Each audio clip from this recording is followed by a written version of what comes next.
Well, good morning, everybody joining us online live or during the week, wherever you are. Our friends up in Churchill, everybody at the fire hall, over at the warehouse, some great stuff going on there. And of course, here at the factory, welcome to our service this morning and part 2 of Let Justice Roll. So, in our family, especially amongst my daughters, I have a bit of a reputation. Actually, I probably have a lot of reputations, but I have one in particular.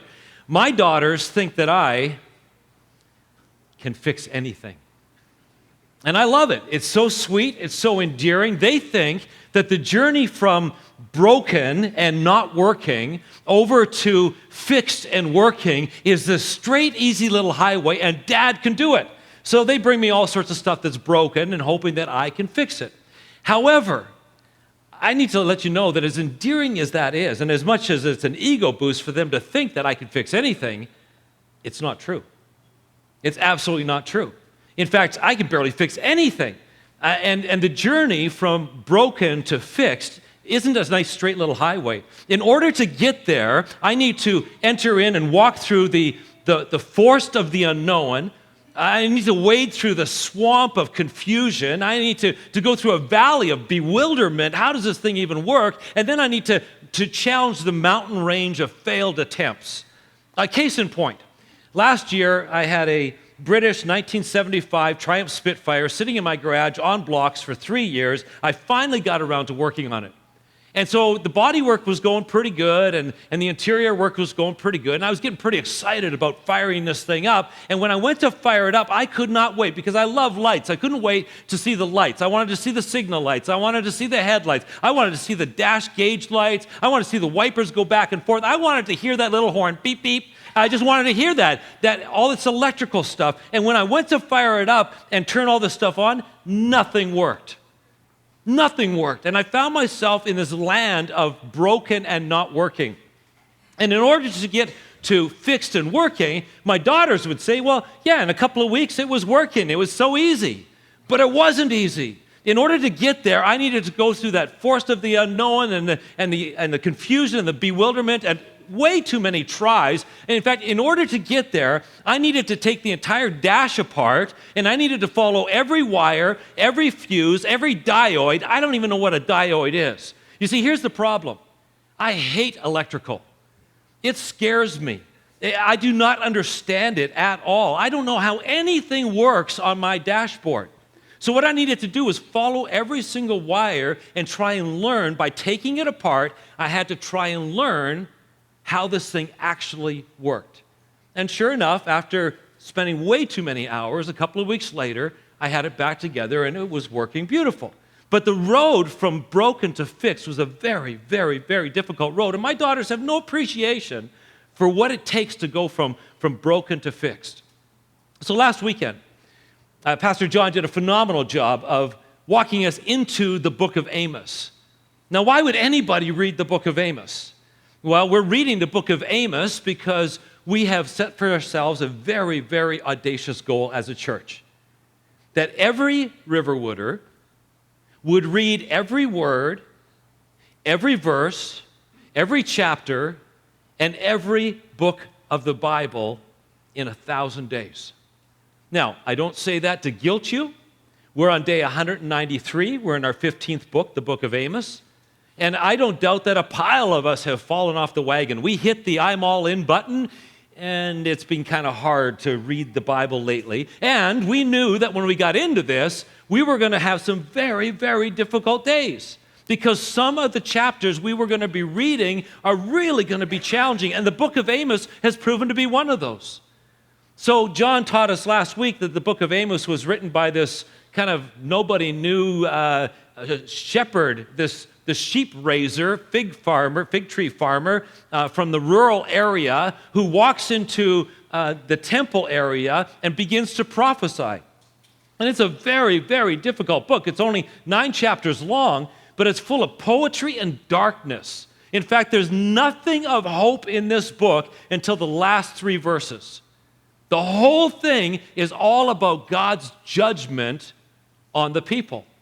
And so John was teaching us our way through this. He did a great job of teaching. Now, if there's anything that this book is about, it's about God's judgment and about justice. Now, Amos comes to the people of Israel, and he essentially is saying this. Look you guys are like a fantastic mega church. You've got thousands and thousands of people in your church. You're in a season of wealth. You're in a season of prosperity. You're in a season of revival. You're in a season of everything going right for you.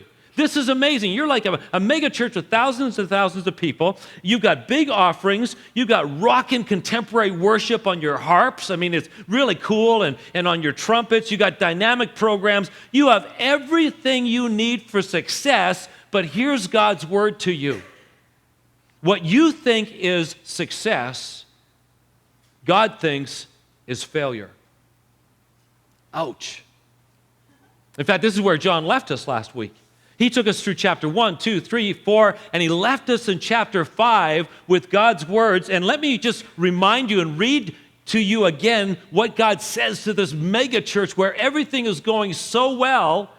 This is what he says. I'm going to read from the Message version, which is a version designed to bring the inflection and the impact and the emotion and the nuance to the passage. It's to bring the ancient Hebrew to life in a way that we understand. And this is what God said to them. I can't stand your religious meetings. I am fed up with your conferences and your conventions. I want nothing to do with your religious projects, your pretentious slogans and goals. I'm sick of your fundraising schemes, your public relations and image making. I've had all I can take of your noisy ego music. Do you know what I want? Do you know what I really want? I want justice. Oceans of it. Let justice roll down. I want fairness, rivers of it. That's what I want. That's all I want. So John left us last week with a couple of very poignant questions. One was, is justice rolling down like a river out of your life? Is justice rolling down in such a way that it's carving its way through your own hard heart, and then it's carving its way through hard places in this world like a deep rushing river? Is that the kind of justice that is rolling out of your life? That's where he left us last week. And so we walked out of this place, and I was like you. I was forced to answer that question. And the answer I kept coming up with all week long was no. No, like so many of you, I don't have justice rolling down like a river out of my life. If anything, I probably have the garden hose variety of justice. A little sprinkle of justice here. Oh, a little sprinkle of justice over here. That actually feels good. That was nice. That was nice. A little sprinkle of justice here. I'm far more associated and aware of my tendency to have this garden hose variety of justice than a rolling river of justice, which caused me some tension. Because here I am, the lead pastor, and my associate pastor preaches a message that I've got to answer no to, and I have no idea actually what justice is. I mean, that was the other part of this. I walked away thinking, what in the world is justice anyway?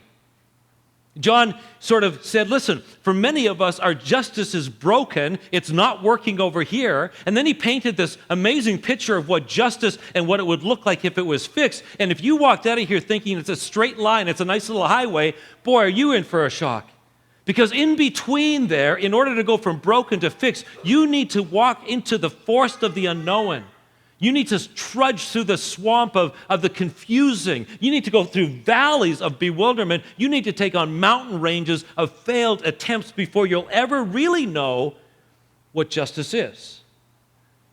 Now, I thought, you know what? Probably the best way for me to understand what justice is for me to go back and to take the dashboard of justice apart and follow every wire, every fuse, every diode until I understand how this thing actually works. So what I did is I went back to the verse that John left us with last week, Amos 5:24, and I zeroed in on that one word. This is going to be a one-word message today, justice. And I thought, what would happen if I took that apart?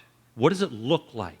Would it help me to understand, and would it help me to fix this things that's not working in my life? And so I began to take it apart, and I went back to a Hebrew English dictionary. And I began to look at this word justice in the ancient Hebrew. It's the word mishpat. Now, mishpat means judgment. It means justice. It means verdict. But more specifically, it means a proper, fitting, measured verdict. It means a proper, fitting, measured verdict. And as soon as I read that in my Hebrew dictionary, a picture popped into my mind. And it was a picture of how I think our lives operate. I think each of us has a little us inside of us sitting behind a judge's bench. And the little us inside of us has this judge's gavel. And the little us inside of us meets 20, 30, 50, 80 people a day. And every time the little us sees somebody, because there's so many people to pass judgment on, usually the little us just has one-word verdicts for them. And so little us can be driving down the road and could go, panhandler, skinny person, white trash, black, divorced, socially awkward, criminal, addict, loser, definitely a nerd, ugly, pathetic, entitled, black, Muslim, sexy, atheist, divorced, gay, crazy, unstable, indigenous, leech, lazy, transsexual, conservative, liberal, on and on and on. The little us is so busy and so good at passing judgment, but the little us sitting behind that judge's bench is lousy at justice.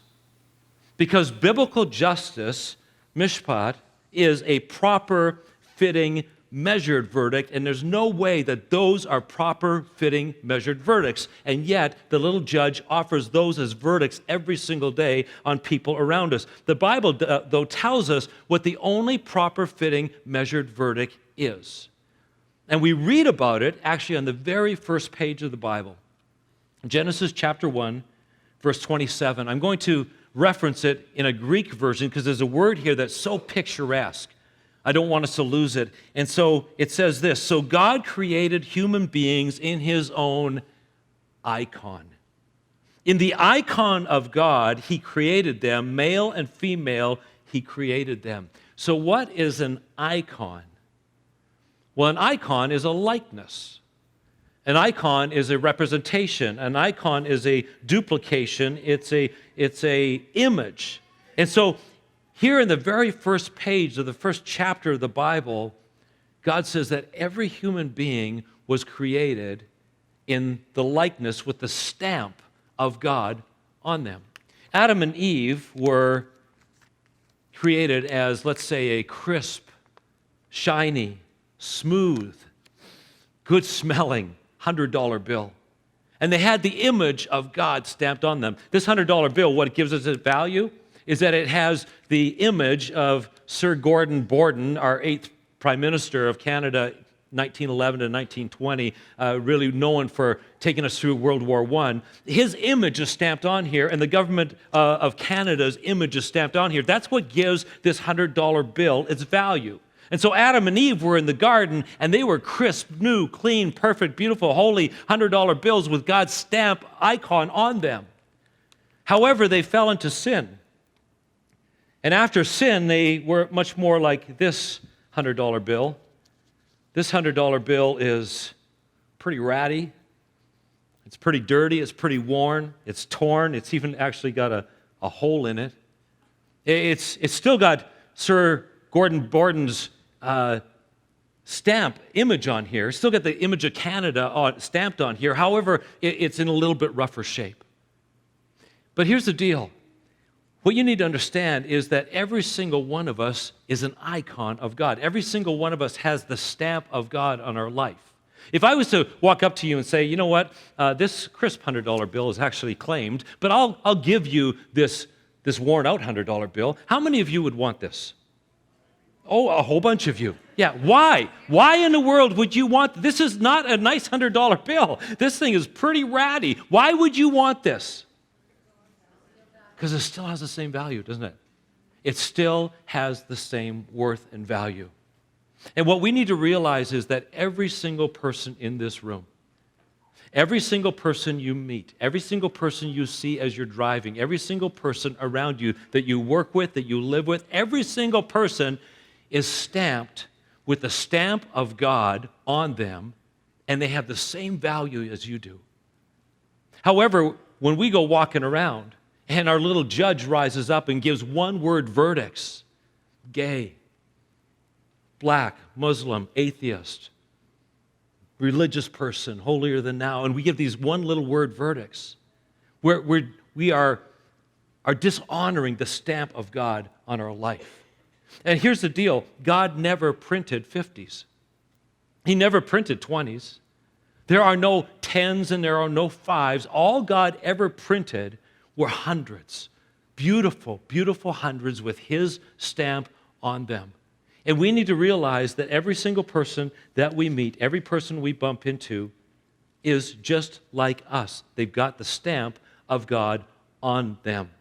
Every human being, regardless of skin color, regardless of IQ, regardless of employment status, regardless of sexuality, regardless of faith or life choice or circumstance or nationality or ethnicity or where they came from or where they're going or where they're living, every single one of us is a broken, crumpled, soiled, used, tattered $100 bill.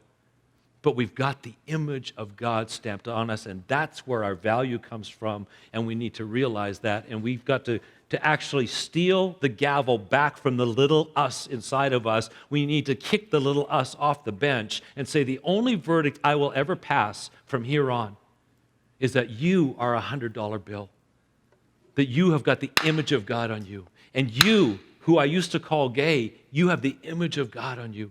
And you, who I used to see as a person from another country with another religion that I didn't necessarily want to get to know, you have the image of God on you, and now I want to get to know you.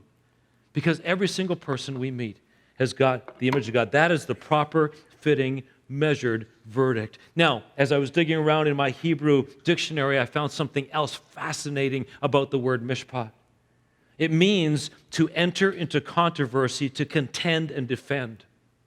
Justice is not just simply stealing back the gavel from the little us and making sure that we are giving a proper, fitting, measured verdict. Justice actually has some action to it, and the action is when we see somebody else who has not had a fitting, proper, and measured verdict given to their life, when we see this injustice going on, that we actually step into the controversy and we contend and defend.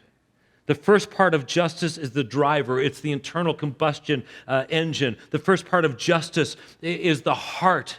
When we meet 20, 30, 50, 80 people and all we want to do is give the one word judgment, we stop and say, no, every person I'm going to meet today is an icon. It's got the stamp of God on them. Yes, they're a bit tattered. Yes, they're a bit torn. Yes, they're a bit broken, just like me. But they have the same worth and value as I do, and I will treat them like such. However, the second part of justice is the exploit. It's the torque. It's the movement. It's the activity.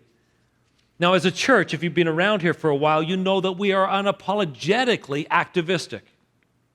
We don't want you just to know things. We want you to do things. And so we are fixated on worshiping God and learning to go deeper into worship. We are fixated on getting to know God through His Word to the point of challenging ourselves every single day to open His Word, even to difficult passages, and say, Holy Spirit, I know you want to speak to my heart personally through your Word today. Come speak to me. So every single morning or evening, we're coming to His Word and we're reading one chapter a day for 1,000 days because we're activistic. And we are absolutely passionate about taking the grace and the hope that we've received and making it known to other people and telling other people. However, at the very same time, we are passionate about doing justice. In the book we're reading right now, which is Micah, it's our 16th book on our journey, in Micah chapter 6, verse 8, there's this phrase, do justice, that you're about to come across this next week. And we are passionate about what it means to do justice. But here's what I'm learning. Most of us have no clue how to do justice. Most of us have no clue how to do justice. There's a disconnect between where we are and the broken and the not working and where we believe God's calling us to. And it's not an easy straight shot. We're going to, each of us, have to wander into the forest of the unknown and the swamp of the confusing and the valley of bewilderment and the mountain range of failed attempts before we can ever get to the place where we're actually living this out. So, what does it mean to live justice, to do justice?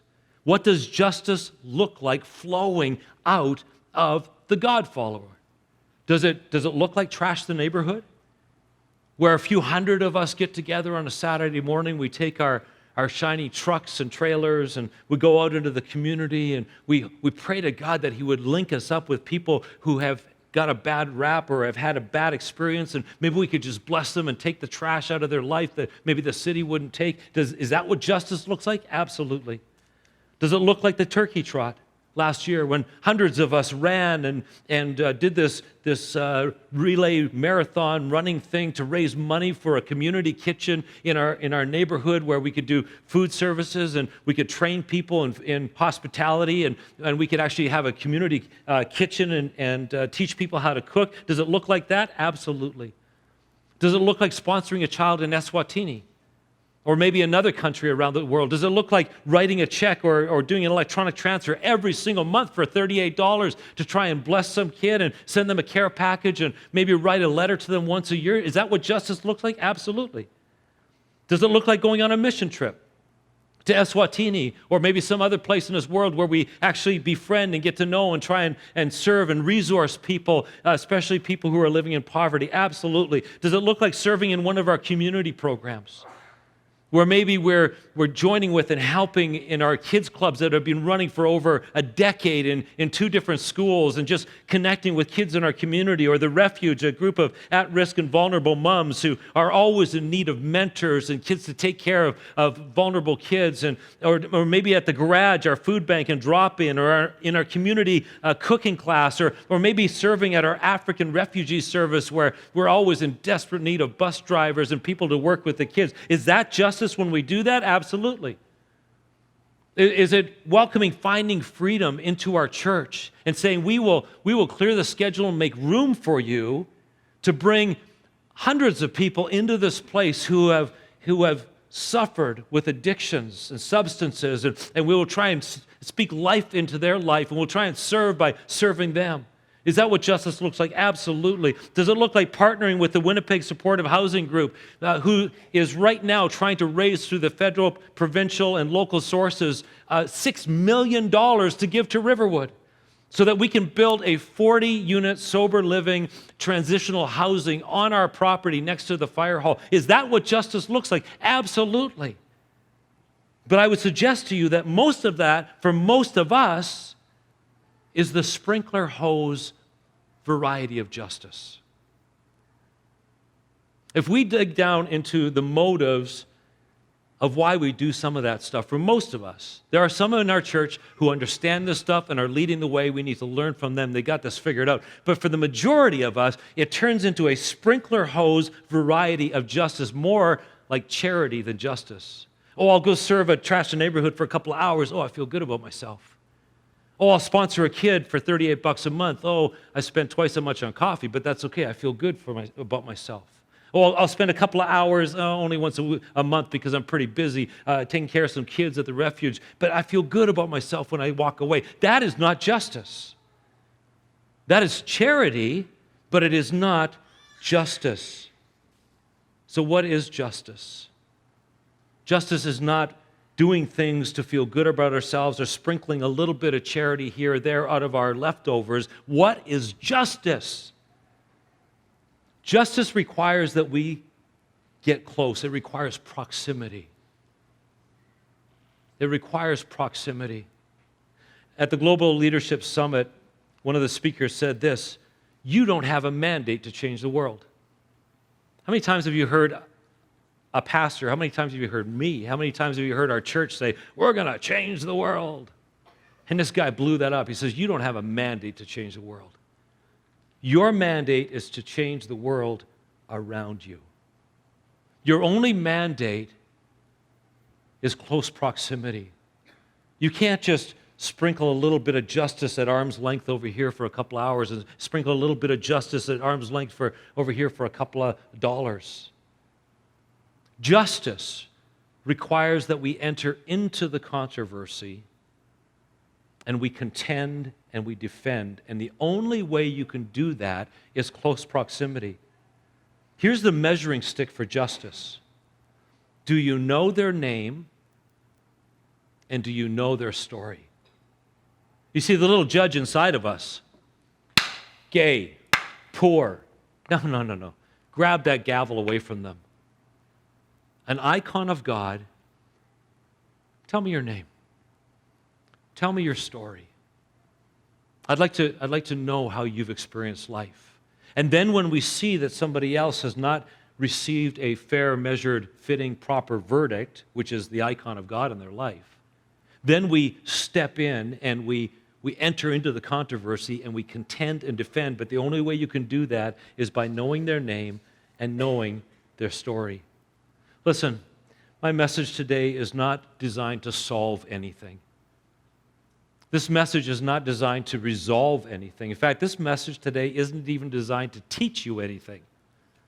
This message today is designed to mess you up and to give you, hopefully, enough courage to look at your own life and say, you know what? I don't know how to fix what is broken. I don't know how to move over here, but I'm willing to walk into the forest of the unknown.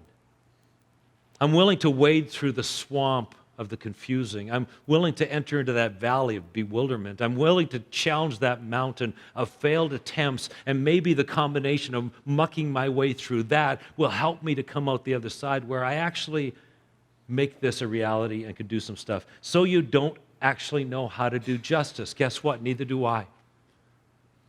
But are you willing to enter into an adventure of learning? And if enough of us entered into the adventure of learning to do real justice, not just sprinkling a little bit of charity around, I believe it would turn into a torrential, rushing river rolling down of justice. How do you do that? The first thing you need to do is you need to kick the little judge inside of you off the bench.